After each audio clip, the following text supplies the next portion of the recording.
Hi, guys. Welcome back to the Sustainability Podcast, where we're bringing conversations for sustainable living.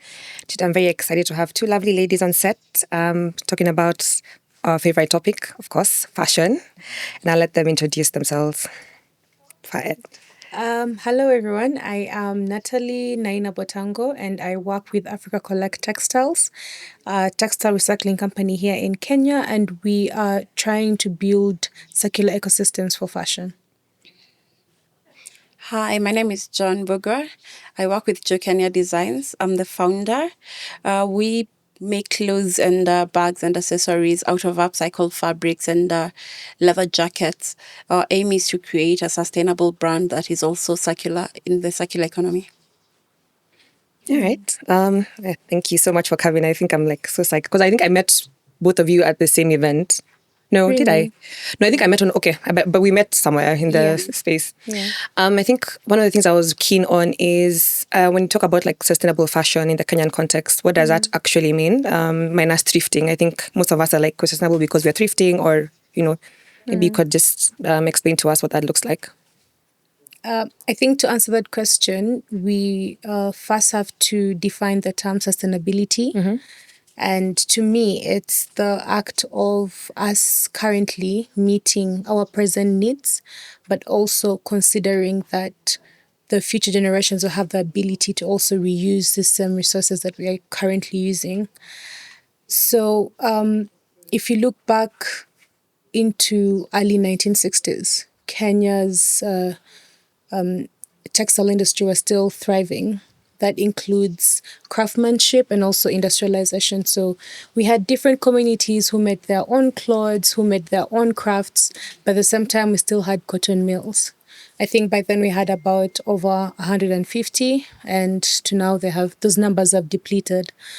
So minus the fact that we cannot make our own clothing, you'll see that 80% of the population in Kenya now wears secondhand clothing, but also our industry, our textile industry imports over clothes from China, the US, and all over the world. I think it's now valued to over $380 million. So we are now trying to find out if that is not sustainable, us not making our own clothes and us relying mostly on secondhand clothing and also the new clothing that we are importing. So, and I think that is what has caused the rise in the term sustainable, because now we have existing landfills. Now we have a secondhand trade that is not even profitable anymore. We have textile waste that is now among the top 10 polluters of the country. So I think that is why the term is rising, and that's why the need for sustainability in the space is really increasing. Joan? Well, for us, I agree with most of what she said. And also, I think, tried on sustainability, it's also being able to use the local resources, local workmanship, people who create here, and having fair wages to the people. Because as much as there are so many other industries in Kenya producing within the country, most of them use very cheap labor. The workmanship is not neat. It's not things that are made to last. So it's making things that are made to last, that things that you can also pass over. Yeah. For example, and then also having being able to also repair things for your clients, making them, as long as you're just selling them, sustainability also comes where they can bring them back to you in case there's a problem, and you'll be able to fix for them with no extra cost as a service to ensure that the products you release out there are sustainable and can outlive other people. Okay. I love both insights. And I think just from what you've said, what's the biggest misconception about, I guess, sustainable fashion, like you've put it? One of the biggest misconception we have is people think that when you say sustainable fashion, you're talking about thrifted, or you're talking about things that are made in a hurry because you're using reused fabrics or upcycled fabrics or fabrics that are not new. They put that those things won't be well finished. They won't be the material won't be good quality. What they forget is that when we are upcycling, we are looking out for the best fabrics. They might have defects, but by the time we are finishing the product, we've covered up the defect, repaired the defects, and also made it to be more long lasting.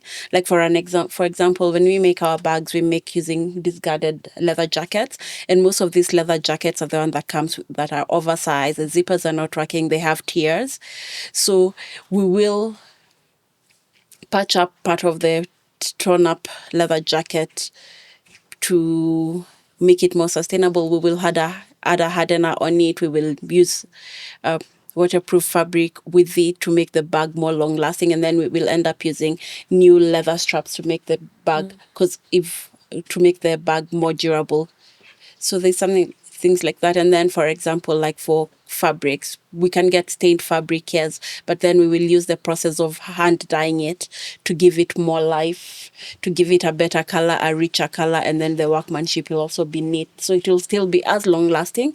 And then as we ensure we use 100% cotton and 100% linen, which are also natural fabrics, which are good for our skin, for our health, and also for the environment. Love it. Yeah. For you, do you have any misconceptions that you're, I guess, demystifying with your process at And I ACT? think that's why I love that there's a fashion designer in this conversation. People think the conversation is new. Technically, it's not. Sustainable practices have been what Africans have been doing for the longest time. And not excluding the rest of the world, just because we're in the continent. Our ancestors always grew their own cotton. They always spinned their own cotton, and they made their own clothes. So for people to think that that's why so many people think now that it's more of like a term for people to raise money, but it's because us right now as a generation now are trying to do or are trying to practice sustainability the best way that we can. That is why there's a big surge in thrifters. There's a big surge in brands that are now telling people, okay, we're already bringing you clothes from natural fibers. We're already bringing you clothes that are made to last. So if you cannot, if it gets ripped, you can bring it back to us to mend. But technically, I think this is something that has always been a part of us. However, now that fashion is broken, we are trying to fix it by making it more circular. And that's why we are here having these conversations. Because growing up, I didn't see so many brands that would say, okay, bring back your clothes. If it's ripped, let's made it for you. Or really emphasizing on this is made from a breathable fiber like linen, or finding luxury in wearing cotton. Yeah. I like that. I think one of the things we really emphasize on this particular platform is that sustainability is very much African. It's not a foreign concept. No. I think it's come back and it's been repackaged to seem unattainable. Yeah, But like we keep saying, all those tins that we have in the houses, whatever you put in your fridge, your freezer, that's part of sustainability.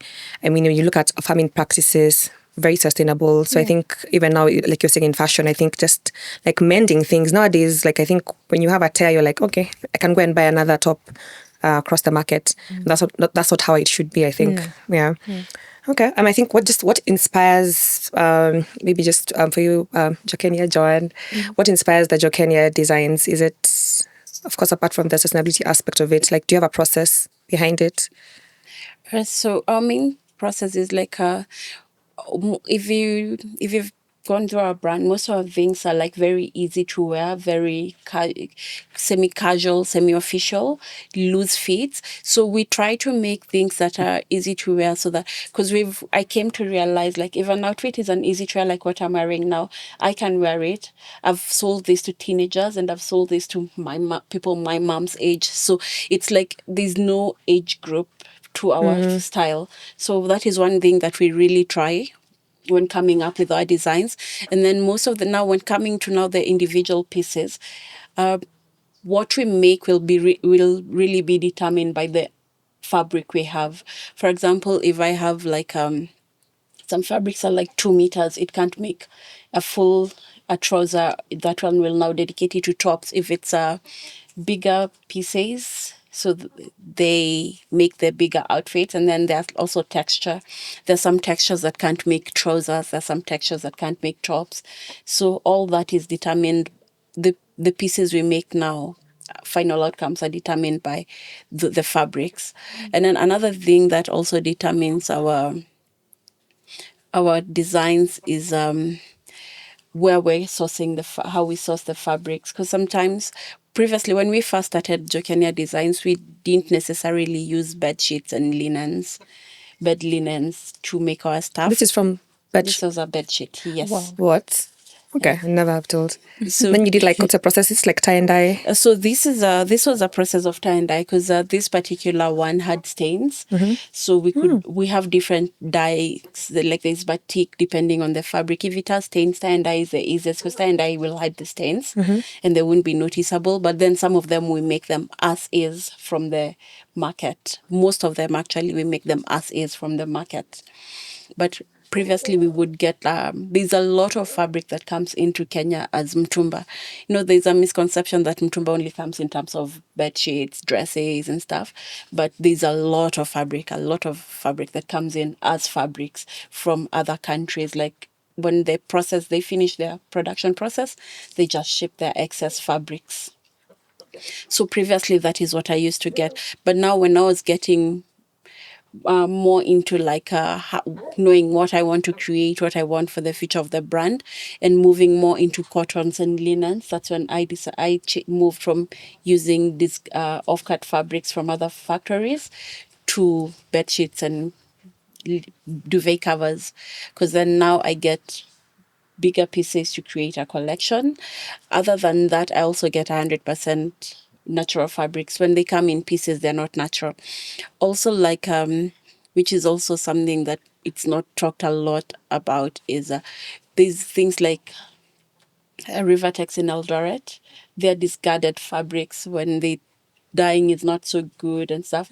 It's all discarded and it's sold in a place called Maziwa in Nairobi. EPZ, when they're off-cut fabrics, they're all brought into Maziwa. So we had a line of sweater collections where we would get a fabric from Maziwa, but those are generally discarded fabrics from EPZ. For our bag linings, it's all discarded fabrics from river tex in Eldoret. So when they're brought there, you just buy them and use them. So that also determined like the styles. Because for the sweaters, some were heavy, some were light. If it's very light, it would make something flowy and long. It's very heavy, something short and more structured. So basically those determine. That's really interesting, actually. I know. I'm like, what? And Yeah. I think we had I think a guest in the one of our first season, and she told us that in the landfills, like Tumba is the biggest. Yeah. What kind of waste that is found there? And I was so shocked, and I was like, "What do you mean?" Because I'm like, I thought, it's a fact that till today, whenever I see like thrifters, and I'm like, "Do you understand what?" You guys are doing just for the environment, just by Reusing. reusing. All the material. And I think just to go into the work that ACT does, could you explain your process as well? Where do we find where to drop off? Then from there, what happens? Yeah. So I think ours is to create an environment that has, or a mindset that people know that they can ethically dispose their textile or their old clothing and shoes, because that in a way helps us divert all these clothes from getting into landfills. So we have set up a collection system of about 43 drop-off points now around Nairobi, but casually... You said 43? 43. Oh, that's a huge number. Right. But casually we do have clothing drives. So you can just drive in and literally bring in your old clothes. We do that at Kilimani Primary School with Kilicycle every third Sunday of a month. And also we are really open to estates. As I was driving here, I was thinking, I should talk to the ladies. Maybe they can introduce us. We can do an activation for just a week and people can bring their old clothing. So once we collect those clothes, we take them to our facility in Babadogo where we sort them. Again, the goal is to best repurpose this clothing to see what's the difference between a sweater that is really ripped and one that is still in good condition and maybe someone disposed because it wasn't fitting anymore, or they don't like it anymore. So once everything is sorted, we repurpose according to whether it's wearable or not. Some goes into a redistribution program, and that is to support women outside Nairobi in places like Meru and Nyali who are looking to start businesses but don't have the capacity to keep coming to Gikomba to source these bills. And our bills or the clothes that we send to them are usually even a quarter the price of what they would spend from a bill in Gikomba. And then we have the upcycling bit where we have worked with a network of weavers that from earlier on have been using maybe sisal and other materials to weave.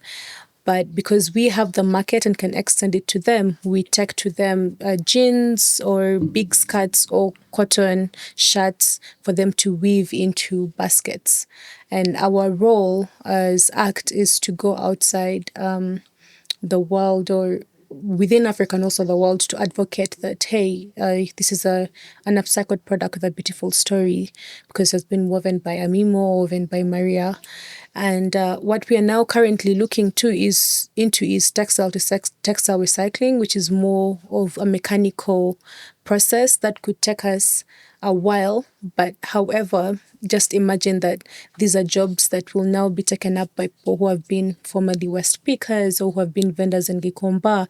And that now becomes more sustainable jobs for them because they're not gambling with the West that they're picking from the landfills or from Gikomba, which is now actually fully crowded with fast fashion. And as much as I'm a thrifter, I like thrifting.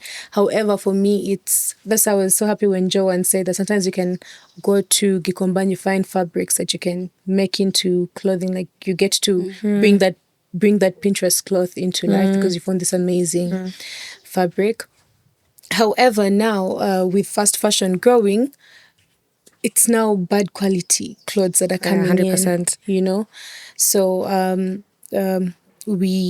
we are trying to see that as we work into getting into mechanical recycling, that could be not only textile to textile, but also as small as shredding these clothes, and then they can get into pillows or can be used for furniture, even making bricks. But the goal is that these jobs that will be created by this process will be going to people who are once West speakers or who are once vendors in Gikomba. Just as a follow-up, I think I saw recently you're in Ghana. Yes. How do you compare the ecosystem, the fashion ecosystem, and in terms of what we have here? Do they still have fast? Because I think like West Africans, we know they can dress. Yeah. So what does that look like for them in the space that you're in? I don't think there's much of a difference, honestly. I think we're all suffering the same problem, which is textile waste. I think Ghana is at a bigger scale because Kantamanto is the biggest secondhand clothing in Africa, but Kenya is the largest importer of mitumba in Africa. So it's technically the same thing, but Ghana is at the shore, so you'll find that the beach at Jamestown is just filled with textile. So it's even affecting their fishers, their fishermen. But OR is really doing an amazing thing. And we're also working to get there to create that sort of impact also here in Kenya. And for them, it's just all about community and policy. We know brands that are sending in their clothes have to take accountability. So let's work at them taking the accountability. We know that people who are suffering or the people who are actually dealing with the end of life of these clothes are people in the secondhand market. So let's work with these people. And I think slowly by slowly Kenya is going to get there. And I think if people like Joan and policymakers like Nema and then people like you, Liz, I think one of the issues we suffer from is awareness. And now that even the digital world is changing, people want authenticity.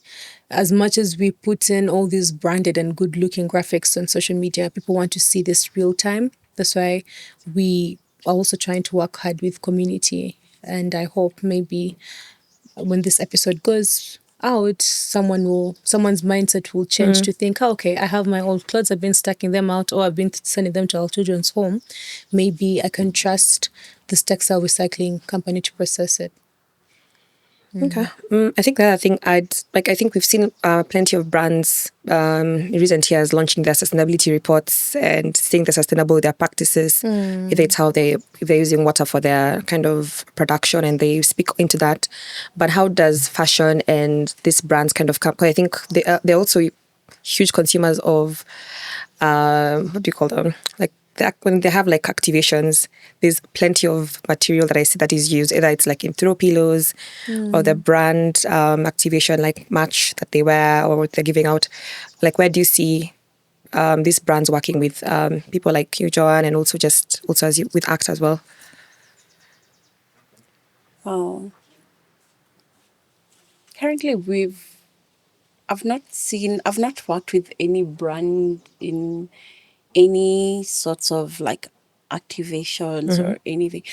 For us, what we've like really done is try to work with corporates who and use their discarded fabrics. Like, for example, we've done a few things with Jumbo Jet where you use their seat covers to make travel tags and laptop sleeves. Similarly, with KQ, we did one project with them. And now we're trying to approach lodges and stuff to use their tents and stuff. But we haven't worked with a lot of people, but we know a lot of companies have a lot of waste that there's so much potential in working with them. It's just that it's been hard to get to reach them because again another thing is that we've realized most people don't want to give their waste away. I do not know how they dispose them, but when you approach them they're just like, we don't want to give that out, or we don't want to sell it to you, we're thinking of using it. So we're trying, it's really hard now to convince them that we can make something better out of them. And those few that have given us, they've made us make things for them to re-give. So maybe that's another way to encourage them to give us things to make for them to give for their activations with or stuff they already have, instead of them buying new materials to make things for their activations. All the way from China. And they have stuff that we could use. Yeah, crazy. Yeah, because there's so much fabric going around that can be used. Okay. I agree. I really do agree with John. And I think ACT is currently working with mostly security companies. So we were able to we've been able to work with SGA and KK Security. We work together to make backpacks that we can both put into the market. And for us, the main focus is that we design the backpacks for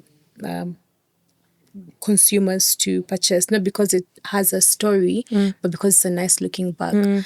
And that is also something that I've been looking into with storytelling when it comes to upcycling. I think most people think people are going to buy into the story. Oh, okay, it was made from discarded material, but most people actually think discarded material is waste and no one wants to wear waste. But just put out a product that is and looks good. And that looks good, and someone will see a reason to purchase it. But we've also done the same thing with Sheldrick Wildlife, and they also have a very big community. So we are able to also make backpacks and put back into the market for people to purchase. And I could relate with you with KQ and other companies, but I think slowly by slowly they are trying to realize, and it goes back to the law that was passed regarding separation at waste.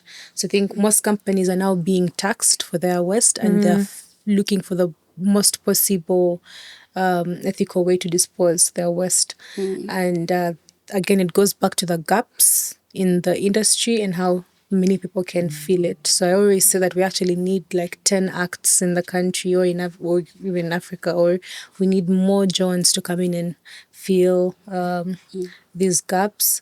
So, but yeah, I think we need to keep them coming, all these companies. And also, we need to have more activations with companies. Yeah. Okay, I think I've tapped into my next question around policy, and also just what kind of policies do you think need to be strengthened? I think I keep saying Kenya has one of the best policies I've ever seen in the world. Well, not in the world really, but they do. We're really trying our policy work like on paper, but the implementation is where the gaps are. So what bits of policy do you think need to be strengthened in this space to ensure that everything we're talking about here is actually doable and, again, sustainable? I think policy is good. The policies that are currently there are good. Because I was shocked to actually see that there is an EPR farm, EPR being Extended Producer Responsibility for e-waste, because since ACT is technically works around fashion, we always thought maybe let's just push for EPR for fashion. That's only what I knew. But seeing that there's also pushing for e-waste and plastic waste is really good. But again, it takes you back to what you said, the implementation. Recently, I was at a meeting by Educans, and they are releasing a toolkit that sort of like provides guidelines for companies to transition from linear policies to circular policies.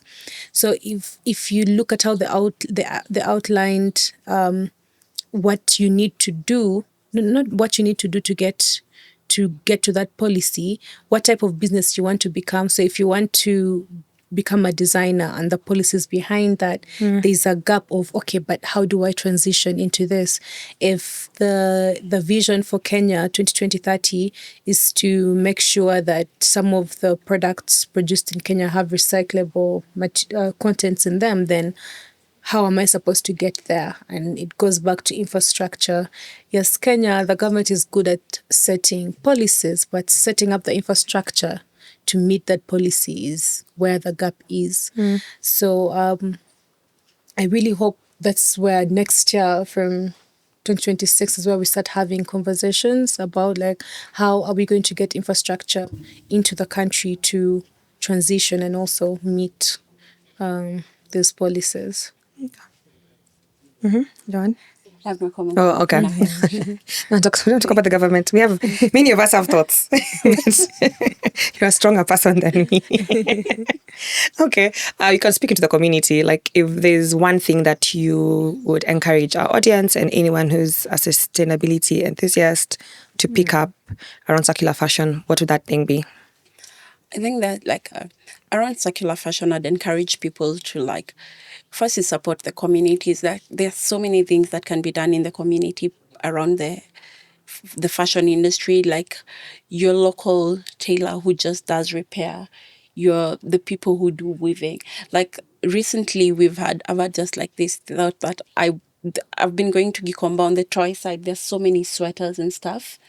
And I've been thinking, these are sweaters that if they're bought, shredded, they can be made into new yarn, despite the fact that and I've been researching on that. And then there are so many people who do weaving, like in the community, they can take up their yarns and weave them, but I'm not in the capacity to create that. I've looked at the machinery and I can't do it at the moment.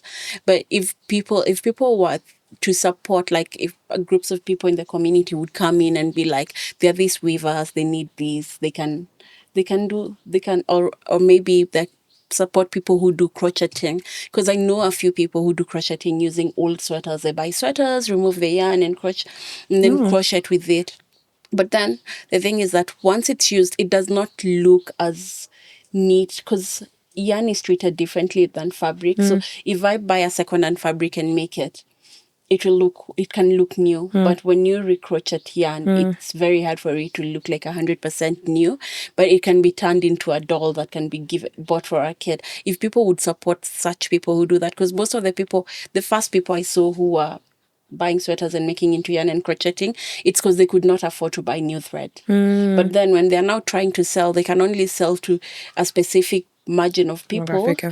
Because those are the ones who maybe cannot afford to buy now dolls made out of 100% cotton thread that is expensive. But even us, I could buy that doll because I would find it pretty. It has a story and thing. But then we can support such people. There's a time there's a group of ladies I know in Karen who do a lot of what is it called, when you patch up small fabrics, but it's not patchwork per se. It has a different name, and embroidery by hand. But by the time they finish a piece, people will look at it and be like, it was made from discarded fabric. It can't be that expensive. They forget that there's a time, the energy, the resources they've put into it. The materials might have come in cheap, but the labor did come in cheap. Their time didn't come in cheap. That should also be supported. There's so many aspects in there circular economy that should be supported, not only in fashion. And I agree on the bit on, I think, people's time and like labor. I think it's something you want to be sustainable, but you don't want to pay the right price for it. I mean, someone has spent the whole day and thrifting for you. You combine, you're like, give me at this particular price. I'm like, this person took not only their resources, of course, like the bus fare or whatever it is, and then now their time, the whole day, getting you the best pieces, and you still want to come in now again, start bargaining. Well, I like a good bargain though, don't get me wrong, whoever sees me after. Because there's also at the shop where people will come and be like, when you're telling them we're a sustainable fashion, we upcycle, make things from bed sheets, and someone will be like, but why are you selling me a bed sheet at that cost? I'm just like, it's not the bed sheet we're selling. It's the product we're selling. Like, we've taken our time to make it because when we get the fabrics, it just don't go get it and from the market straight go to stitching. We have to treat them, wash them, if it needs to be dyed, sort them. So it's just not like we got the fabric and sat down and made something in a rush and selling it to you at a high price. There's a thought process behind it. So there's also that. Kenyans, I like a good bargain. They're always just really trying to get the last out. And for you, like one thing that you'd encourage our audience or anyone else keen on circular fashion to pick up a habit? I think supporting people like Joan, I would have it at the back of my mind that if I want the linen dress that she's wearing, that is a material that is good for my skin. And if the stitching is good, which looks perfect, this is something I'm even going to be able to pass down to generations that come behind me, after me. Reports have come up that most of the clothes that we wear, I think mine is like 80% polyester, but this polyester over time is going to get into my skin as microplastic, and I'm more vulnerable to getting sick over time. So that's why you hear of most cases of cancer and all these other diseases. So if Joan sold to me the dress at 8K, I'm going to think about my precious skin and my life, and I will buy the dress at 8K. So it's not even all about, I don't want to downgrade support, but it's thinking that circularity or the way of fashion that supports people, involves community and well-being, is one that is creating a future that even the people behind us will benefit from. And what is currently happening right now in the system with fast fashion and unethical disposal is actually setting us up for failure. Eventually nature will give up and we'll have to also suffer the consequences.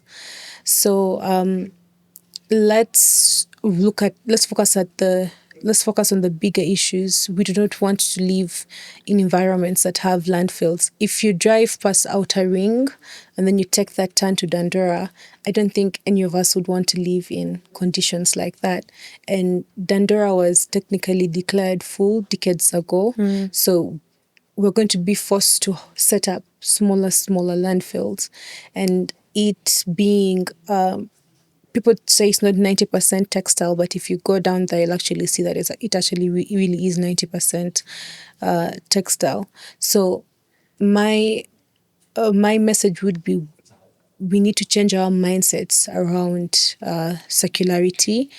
And I think these literally products for everyone. I have bought an upcycled product at as low as 500, and it still looks nice. So how about we opened up our minds and discovered more? Because I know there's so much potential. Yeah. Yeah, and I think I've said this before on this podcast. I think one of my goals in the next, that was last year, so in the next, let's say 2 years, is to fully have my closet to be like African products, like everything. Okay, minus shoes. I think shoes is the biggest struggle, but I think also that if I research hard enough, I think I can find brands that work for me. I think just for me, that's how I look at it. I also just want to bring money back to the continent. I think even if it's getting batik from somewhere else, then having my local tailor make it for me, that's something that excites me. Even when I wear it, I'm always like, this is such a fun story. This is a Kenyan brand that I'm wearing. I try even getting, like, even if it's just tees with graphics that are done by just local artists. Those are things that I'm doing personally, and I think people pick a struggle even in this fashion thing. Just do something, do something that actually you just be happy. I feel like when I ask you about this dress, I'm just so intrigued. I can't wait to go and look at your catalog now. Me too. Yeah, you need to think about your bags. I've seen your like there's a bag I saw that had was made from carpets. Yeah. Yeah, I think a gym bag. Yeah, it was a duffel bag. Yeah. So we have like 2 designs that are made. 3 particular bags that we make from carpets. One is a weekender bag, one is a small office bag, and now a duffel bag. Those 3 particular designs we make from carpets, but sometimes because our main aim for those ones were to make them out of cotton fabrics, cotton carpets that are woven. It's been really, really hard sourcing that. So we're now trying to figure out a better way to source that, maybe from individual people who are now releasing their carpets and stuff. Because another thing that most people are not talking about, and if you walk around Gikomba a lot, you'll hear people saying is that the second-hand market is also changing with the fast fashion, and also most of the things now sent to our country is like very inferior quality. You can't get, like, when I first started upcycling, I could get like very good 100% cotton curtains for my bags. Now to get one, like, I can go to the market like twice a week and I'll only come out with only 3 fabrics that are appropriate for my bags because they are not there anymore. So you need to now look for other options. So yeah, but we do have carpet bags. Yeah, on that note, where do we find you for the audience? If they want to come and order either the duffel bags or clothes, what are your Instagram? We're on Instagram as Jokenia Designs on Instagram and Facebook. And we have a physical shop in Karen, Plain South Karen. And one of other service we offer, other than just creating things from fabrics we get, if someone has their own fabric that they love but would want to be transformed into something else, we also do that. Even like an old outfit that you want to transform into something else, we also do that. So it's not particularly coming to buy what we have. It's also bringing what you love for us to make it into something that you'll love even more. Yeah, so that we do that in our current space. Okay. All right. So where do we find ACT? I think I've seen a few of your drop-off points. Yeah. In a few malls. So just tell us like you can mention a few locations and also how else they can find you. Yeah. And anything else, like your last thoughts on the Yeah. discussion today. Collection bins in malls, we have Village Market, and then we also have Junction Mall. Then universities, Strathmore, we also have Riara. But you can also find us at Two Wine and Grapes. And then, but on our website, you are able to pin down where exactly in Nairobi you are, and then you'll find your nearest drop-off. Or if you have a lot that you cannot technically take by yourself, you can book a home collection and our team will come and pick it up for free. And of course, we are on Instagram, Facebook, Twitter, and also Threads. And if also interested to look at more of the policy side of it and the advocacy, you can also follow us on LinkedIn. We're also sharing what's going on worldwide in the space. And if there are any policies that have been released, we also make sure that we share that on there. Yeah. All right. Any last words? That sounds very morbid, but for this particular episode, anything else you feel like we've missed out on? No, I think we've said most of it. However, I think we need to, as I said, people need to open up their minds for this space. There's a lot of gaps, and to me, gaps translate into opportunities. Young designers out there who want to create change into the space. I got into this space because after fashion school, I realized that the fashion scene in Uganda was setting me up to just start a boutique and maybe rely on the fact that you're good at putting 2 pieces together for you to just sell. But for me, I think for great change to happen, then you must create impact. And I think there's so much impact that can be changed in the space currently. Your clothes do not belong in landfills or do not belong in a children's home. I'm not saying bad to donating clothes, but also ask yourself that question, that one bra that you're sending to a children's home that technically has kids from 5 to 13, why are you transferring that burden to them? So donate with intention and then dispose ethically, and ACT is there to help you with that. Love that. Yeah. For me, I think I'd say like there's still a lot of space for upcyclers, like a lot of space. Because I've seen like other brands come in. There's brands making streetwear out of upcycling. There's brands making officials out of upcycling. There's so much space. And for me, I started upcycling because when I cleared campus, I didn't want to be employed. So it was the easiest way, and I encourage other people who are in fashion. Like if you're clearing campus, you don't know where to start, you can start by upcycling for your friends, for your relatives, and that way it can become big. Love it. You had it here first, guys. There's don't say there are no jobs in Kenya or anywhere else, Uganda, in Africa. I think you can create your own employment. All right, that's a wrap. Thank you, ladies. You know the drill. Our socials are somewhere below here, and we'll link them on the description. Same with our guests. And yeah, we'll see you next time. Bye. Bye.